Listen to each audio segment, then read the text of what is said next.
Corrections and rejections വളരെ painful ആണല്ലേ. എങ്ങനെ നമുക്ക് ക്രിയേറ്റീവ് ആയിട്ടുള്ളൊരു വർക്കിൻ്റെ അകത്ത് റിജക്ഷൻസും കറക്ഷൻസും വന്നാൽ പോലും വളരെ ഫിറ്റായി മെൻ്റൽ ഹെൽത്തിനെ ബാലൻസ് ചെയ്തുകൊണ്ട് നമുക്ക് മുന്നോട്ട് പോകാൻ സാധിക്കും? ദ ഫസ്റ്റ് തിങ് ഈസ്, എപ്പോഴും ഒരു ക്രിയേറ്റീവ് ആയിട്ടുള്ള വർക്കിന് വേണ്ടി നിങ്ങൾ ഇരിക്കുന്നതിന് മുന്നേ പ്രോപ്പർ ബ്രീഫ് നിങ്ങൾ കറക്റ്റ് ചെയ്യുക. ഇൻകംപ്ലീറ്റ് ആയിട്ടുള്ള ബ്രീഫ്, ഇൻകംപ്ലീറ്റ് ആയിട്ടുള്ള ഡെലിവറബിൾസും ആ ഡെലിവറബിൾസിൽ സാറ്റിസ്ഫാക്ഷനും കുറക്കുമെന്നുള്ളത് തീർച്ചയാണ്. നിങ്ങൾ എന്താണോ ചെയ്യാൻ വേണ്ടി പോകുന്നത് അതെങ്ങനെ ആയിരിക്കണം, അതിൻ്റെ ഔട്ട്കം, അതിൻ്റെ റിസൾട്ട്, അതിൻ്റെ എക്സ്പെക്റ്റേഷൻസ്, എല്ലാ കാര്യങ്ങളിലും പ്രോപ്പർ ബ്രീഫ് നിങ്ങളുടെ ക്ലയൻറ്റ് സൈഡിൽ നിന്നും കറക്റ്റ് ചെയ്തുകൊണ്ട് മാത്രം വർക്ക് ചെയ്യാൻ വേണ്ടി ശീലിക്കുക. രണ്ടാമത്തേത്, ക്രിയേറ്റീവ് ആയിട്ടുള്ള വർക്ക് സബ്മിറ്റ് ചെയ്ത് കഴിഞ്ഞാൽ റിജക്ഷൻസും കറക്ഷൻസും ഉണ്ടാവും എന്ന് തന്നെ നമ്മൾ മനസ്സിൽ കരുതുക. സ്വാഭാവികമാണല്ലേ? അങ്ങനെയാണെങ്കിൽ നിങ്ങൾ സബ്മിറ്റ് ചെയ്ത വർക്കിന് കറക്ഷൻസോ റിജക്ഷൻസോ പറയുന്ന സമയത്ത് നിങ്ങൾ സബ്മിറ്റ് ചെയ്ത വർക്കിൻ്റെ ഫീഡ്ബാക്ക് കളക്ട് ചെയ്തതിന് ശേഷം മാത്രം റീവർക്ക് ചെയ്യാൻ വേണ്ടി ശ്രമിക്കുക. നന്നായി ഫീഡ്ബാക്ക് നിങ്ങൾ മനസ്സിലാക്കുന്നിടത്ത് മാത്രമാണ് നിങ്ങൾക്കൊരു ബെസ്റ്റ് ക്രിയേറ്റീവിലേക്ക്, എക്സ്പെക്റ്റഡ് ആയിട്ടുള്ള ഡെലിവറബിൾസിലേക്ക് നിങ്ങൾക്ക് എത്താൻ വേണ്ടി സാധിക്കുക. സോ ഫീഡ്ബാക്ക് ലഭിക്കാതെ അനന്തമായ കറക്ഷൻസിലേക്കും തെറ്റായ രീതിയിലുള്ള മുന്നോട്ടുള്ള കറക്ഷൻസിലേക്കും അല്ലെങ്കിൽ റീവർക്കിലേക്കും പോകുന്നത് നിങ്ങളുടെ ടൈം കൺസ്യൂം ചെയ്യും, നിങ്ങളുടെ സ്മാർട്ട്നെസ്സിനെ കുറക്കും, ഗ്രാജുവലി നിങ്ങളുടെ മെൻ്റൽ ഹെൽത്തിനെയും അത് ബാധിക്കും.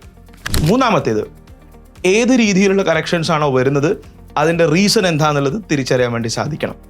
എന്തുകൊണ്ടാണ് ആ ഒരു കറക്ഷൻസ് വന്നത് എന്ന തോട്ട്സിലേക്ക് നമ്മൾ പോകേണ്ടതുണ്ട്. ഒരു കാരണവശാലും ഒരു റിജക്ഷനോ കറക്ഷനോ ഒന്നും തന്നെ പേഴ്സണലി എടുക്കാതിരിക്കുക. Part of your job, part of your work. കറക്ഷൻസും റിജക്ഷൻസും ഒക്കെ നിങ്ങളെ കൂടുതൽ ക്രിയേറ്റീവ് ആക്കുന്ന ഒന്നായിട്ട് മാത്രം കാണാൻ വേണ്ടി ശ്രമിക്കുക. നാലാമത്തേത്, ഡിസിഷൻ മേക്കിങ്ങിൽ പുവറായിട്ടുള്ള ബിസിനസ്സുകാരുണ്ടാവും.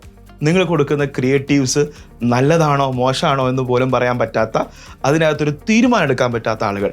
അത്തരം ആളുകളെ തിരിച്ചറിയുകയും അവർക്ക് വേണ്ട കോൺഫിഡൻസും ആ ക്രിയേറ്റീവ്സിലൂടെ നിങ്ങൾ കൺവേ ചെയ്യാൻ ഉദ്ദേശിക്കുന്ന ആശയങ്ങളും പറഞ്ഞു മനസ്സിലാക്കി അങ്ങനെയുള്ള ആളുകളുടെ കൂടെ വർക്ക് ചെയ്യാൻ വേണ്ടി ശ്രമിക്കുക. അഞ്ചാമത്തേത്, നിങ്ങൾക്ക് നൽകുന്ന ഈ കറക്ഷൻസ് ആരാണ് നൽകുന്നത് എന്ന് കൂടി മനസ്സിലാക്കേണ്ടതുണ്ട്. നിങ്ങൾക്ക് ബ്രീഫ് തന്ന ക്ലയൻസോ ഇതുമായി ബന്ധപ്പെട്ട കാര്യങ്ങളിൽ നിർദ്ദേശങ്ങൾ നൽകാൻ പറ്റുന്ന ആളുകളോ ആണെങ്കിൽ ഡെഫിനറ്റ്ലി നിങ്ങൾ കേൾക്കേണ്ടതുണ്ട്. ഇതുമായി യാതൊരു ബന്ധവും ഇല്ലാത്ത ഒരാൾ നിങ്ങളുടെ കറക്ഷൻസും നിങ്ങളുടെ ക്രിയേറ്റീവ്സിനെയും ഒട്ടും പോസിറ്റീവ് അല്ലാതെയാണ് ക്രിട്ടിസൈസ് ചെയ്യുന്നത് എങ്കിൽ, ഒട്ടും റെലവൻ്റ് അല്ലാത്ത നിർദ്ദേശങ്ങളാണ് നൽകുന്നത് എങ്കിൽ നിങ്ങൾ അവിടെ തീരുമാനിക്കുക, ഈ കാര്യത്തിൽ, ഈ ഒരു ക്രിയേറ്റീവ്സിൽ കാര്യങ്ങൾ ചെയ്യുന്നതിൽ ഞാനാണ് ബെസ്റ്റ്, ഞാൻ ചെയ്തിരിക്കുന്നത് പ്രോപ്പറാണ്, ഈ ക്രിയേറ്റീവ് വെച്ചുകൊണ്ടും ഈ പർപ്പസ് മീറ്റ് ചെയ്യും എന്ന കോൺഫിഡൻസിൽ നിങ്ങൾ മുന്നോട്ട് പോവുക. ആദ്യം അവസാനവും മനസ്സിലാക്കുക, എല്ലാ ക്രിയേറ്റീവ്സും അതിൻ്റെ വിധി നിർണ്ണയിക്കുന്നത് അത് കാണുന്ന ഓഡിയൻസ് ആണ്. ബിസിനസ് ഓണേഴ്സും ഏജൻസിയിൽ വർക്ക് ചെയ്യുന്ന ക്രിയേറ്റീവ് ആയിട്ടുള്ള ആളുകളും തമ്മിലുള്ള ഗുസ്തിയല്ല ആക്ച്വലി. നിങ്ങളുടെ ക്രിയേറ്റീവ്സിനെ കാണുന്ന ഓഡിയൻസ് തീരുമാനിക്കുന്നതാണ് യഥാർത്ഥ റിസൾട്ട് എന്നുള്ളത്. ബീങ് എ ക്രിയേറ്റീവ് പേഴ്സൺ, എപ്പോഴും ക്രിയേറ്റീവായി നിൽക്കുക എന്നുള്ളത് ചാലഞ്ചുള്ള കാര്യമാണ്. മനസ്സിലാക്കുക, നിങ്ങളുടെ ജോബിൻ്റെ അകത്തെ കുഞ്ഞു കുഞ്ഞു റിജക്ഷൻസിലും കറക്ഷൻസിലും നിങ്ങളുടെ പേഴ്സണൽ ലൈഫിലേക്ക് കൊണ്ടുപോയി വിഷമിച്ചിരിക്കുന്ന രീതിയിലാണ് നിങ്ങൾ മുന്നോട്ട് പോകുന്നതെങ്കിൽ എത്ര കാലം ആ രീതിയിൽ നമുക്ക് മുന്നോട്ട് പോകാൻ വേണ്ടി സാധിക്കും? വളരെ ഹാപ്പിയായി വർക്ക് ലൈഫ് ബാലൻസ് എൻജോയ് ചെയ്തുകൊണ്ട് സന്തോഷത്തോടു കൂടി ജോലി ചെയ്യാൻ എനിക്കും നിങ്ങൾക്കും സാധിക്കണം.